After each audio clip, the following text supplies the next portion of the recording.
हम सपोज कर लेते हैं कि let x star b a topological space.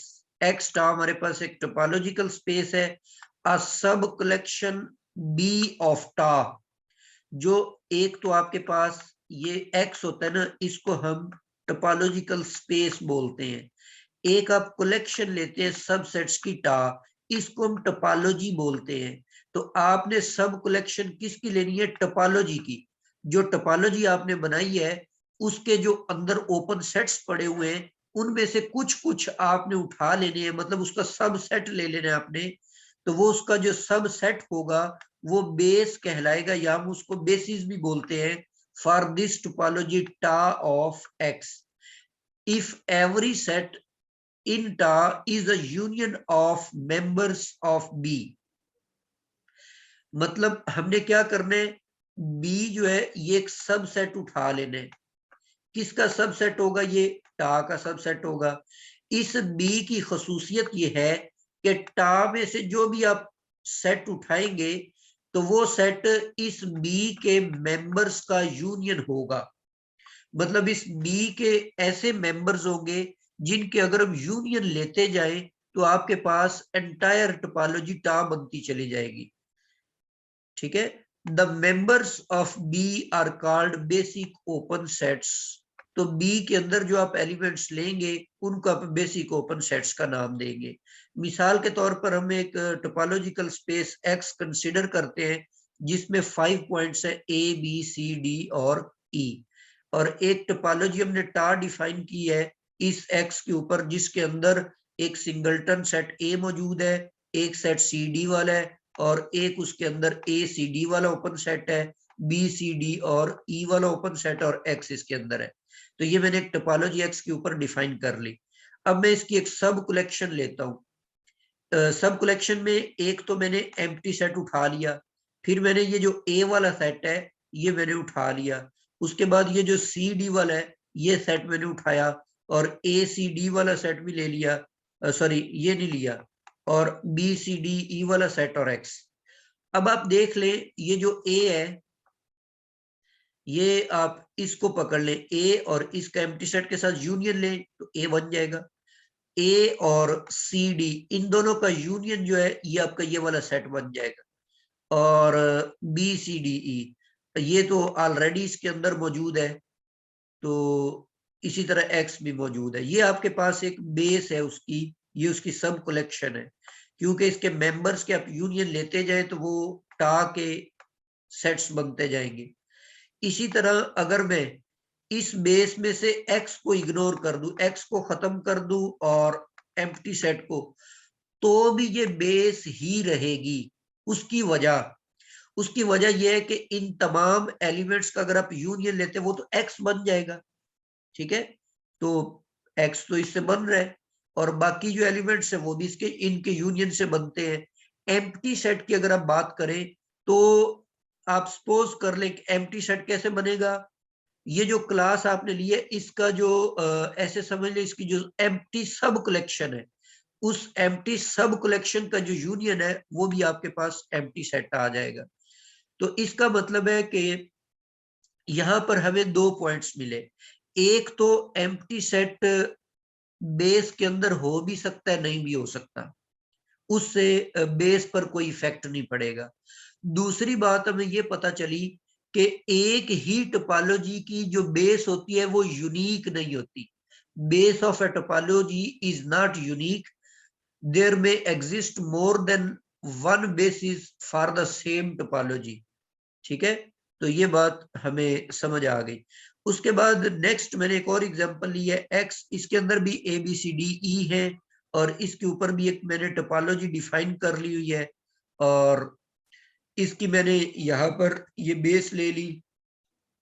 इसी तरह ये एक और मैंने इसकी सब कलेक्शन ली, तो ये भी इसकी बेस है। अब ये आप वेरीफाई कर सकते हैं कि ये जो बेस आपने ली है, जैसे एक तो इसके अंदर ये ए पड़ा हुआ है तो टोपोलॉजी का फर्स्ट ओपन सेट इससे बन जाएगा। इसके अंदर बी सी पड़ा हुआ है तो सेकंड जो सबसेट है बी सी वो इससे बन जाएगा। इन दोनों का यूनियन लेंगे तो वो ए बी सी बन जाएगा, ये तीसरा ओपन सेट है। इसी तरह बी सी और डी ई इन दूसरे और तीसरे सेट का आप यूनियन लेंगे तो ये वाला सेट आ जाएगा।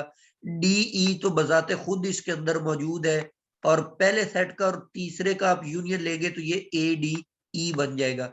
इन तमाम का यूनियन लेंगे वो आपके पास एक्स आ जाएगा।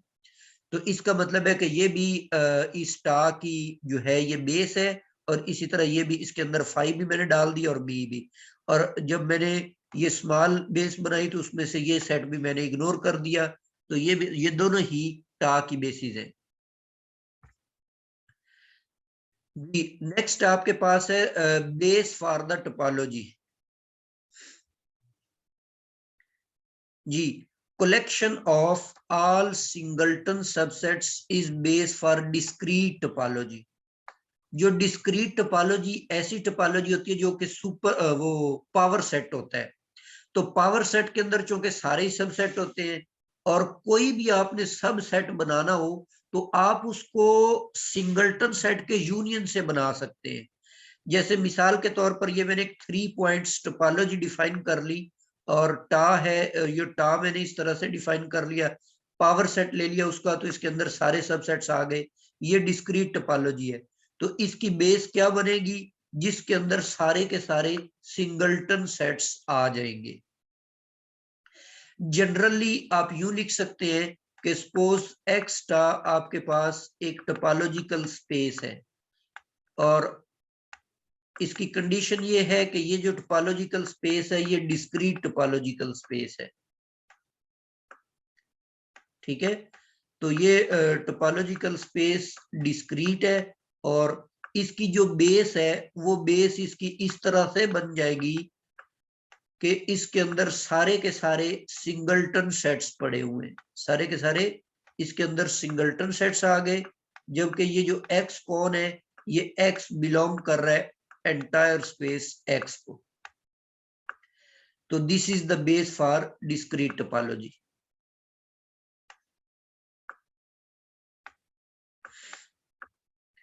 जी। इसी तरह अगर आपके पास ये वाली कलेक्शन आ जाती है जिसमें सिर्फ एक्स पड़ा हुआ है, is a base for indiscrete topology. क्योंकि जो इनडिस्क्रीट टोपोलॉजी होती है उसके अंदर फाई और एक्स बस दो ही तो ओपन सेट्स होते हैं। अच्छा, ये बात भी याद रखें कि हर टोपोलॉजी बजाते खुद भी बेस होती है, क्योंकि उसके अपने सारे सेट्स उन्हीं के तो यूनियन से बने होते हैं। तो अभी हमने पीछे कहा कि अगर आप एम्प्टी सेट को इग्नोर भी कर दें तो बाकी जो बचने वाला सेट होता है वो भी बेस बनाता है। तो इसकी जो स्मॉलेस्ट बेस होगी इनडिस्क्रीट टोपोलॉजी की, वो ये आपके पास बन जाएगी। अच्छा, डिस्क्रीट टोपोलॉजी के बारे में आपने ये जहन में रखना है कि जितने भी उसके अंदर एलिमेंट्स है ना, उन तमाम के बनने वाले सिंगलटन सेट्स इसके अंदर आएंगे। सपोज आप इसको सी को इसमें नहीं इन्वॉल्व करते तो फिर ये इसकी बेस नहीं बनेगी, फिर ये इसकी बेस नहीं होगी। ये तीसरी मैंने एग्जांपल इसकी लिखी हुई है कि x d be a metric space. ये आपके पास एक मीट्रिक स्पेस है। Then the set B of all open balls. Open balls क्या होते हैं, अभी वैसे हमने मीट्रिक स्पेस को पढ़ा तो नहीं है, लेकिन थोड़ा सा मैं आपको इसके बारे में बताता हूं कि ओपन बॉल से क्या मुराद है।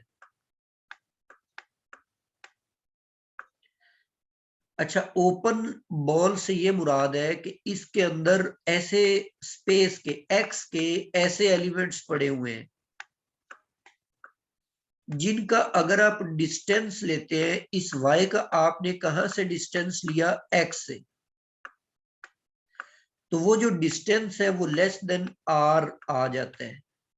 मतलब इस ओपन बॉल में ये जो x लिखा हुआ है ये सेंटर कहलाता है, क्योंकि जितने भी पॉइंट्स मैंने लेने हैं वो सारे इस x से लेने हैं, और r जो है ये इसका रेडियस कहलाता है। तो हर पॉइंट का सेंटर से फासला जो है वो r से कम होना चाहिए। दूसरे लफ्जों में ये अगर आप 2 डायमेंशनल में बात करते हैं तो ये जो ओपन बॉल है ये आपके पास एक ओपन डिस्क बन जाएगा। ये अगर आप r सपोज कर ले, इसका सेंटर जो है वो x पर सपोज कर ले, तो ओपन बॉल जो है ये r स्क्वायर के अंदर एक ओपन डिस्क बन जाएगा। तो इसमें चूंकि इक्वालिटी नहीं है तो बाउंड्री वाले पॉइंट्स शामिल नहीं होंगे। लेकिन अगर आप r के अंदर बात करते हैं तो आर में जो डिस्टेंस होता है एक्स का आप लेंगे तो वो बेसिकली ओपन इंटरवल बन जाएगा, क्योंकि उसमें जो डिस्टेंस होता है वो आप इस तरह से डिफाइन करते हैं x minus y less than r. तो इसको अगर आप ओपन करके लिखेंगे तो ये आपका इस तरह से इंटरवल बन जाएगा। एक इसमें आ जाएगा एक्स माइनस आर और दूसरा आ जाएगा एक्स प्लस आर। तो आर के अंदर ये इंटरवल बनता है, आर स्क्वायर के अंदर ये ओपन डिस्क बनती है। और अगर आप आर क्यूब में चले जाएंगे तो जैसे फुटबॉल लाइक शेप, मतलब सफेयर लाइक शेप्स जो है, जैसे फुटबॉल होती है या गेंद होती है, उस तरह का ये आपके पास ओपन बॉल की शेप्स बनती है। तो वो कहता है कि मीट्रिक टोपोलॉजी होती है, मीट्रिक टोपोलॉजी के अंदर ये जो ओपन बॉल्स होते हैं बेसिकली ये बेस होते हैं। तो स्पेशल इसकी जो एक टाइप है यूजुअल टोपोलॉजी। तो यूजुअल टोपोलॉजी के अंदर के सारे जो ओपन सेट्स होते हैं वो ओपन इंटरवल्स होते हैं, तो इसलिए इसके अंदर ओपन इंटरवल ही बेस का रोल प्ले करते हैं। ठीक है, तो ये हमारे पास कुछ बेसिस की एग्जांपल्स थी और बेसिस की डेफिनेशन थी।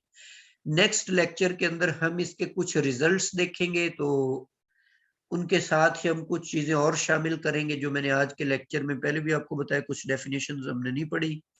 तो ये हमारा चैप्टर इंशाल्लाह कल खत्म हो जाएगा, बेसिस वाला। बेसिस बस थोड़ा छोटा सा चैप्टर है, इसके अंदर ये डेफिनेशंस थी, इसकी एग्जांपल्स थी और नेक्स्ट कुछ रिजल्ट्स है। वो रिजल्ट्स मैं नेक्स्ट लेक्चर में आपको करवाऊंगा, तो उसके बाद फिर हम नेक्स्ट चैप्टर स्टार्ट करेंगे। जी, यहाँ तक अगर आप कुछ पूछना चाहते हैं तो you can ask any question.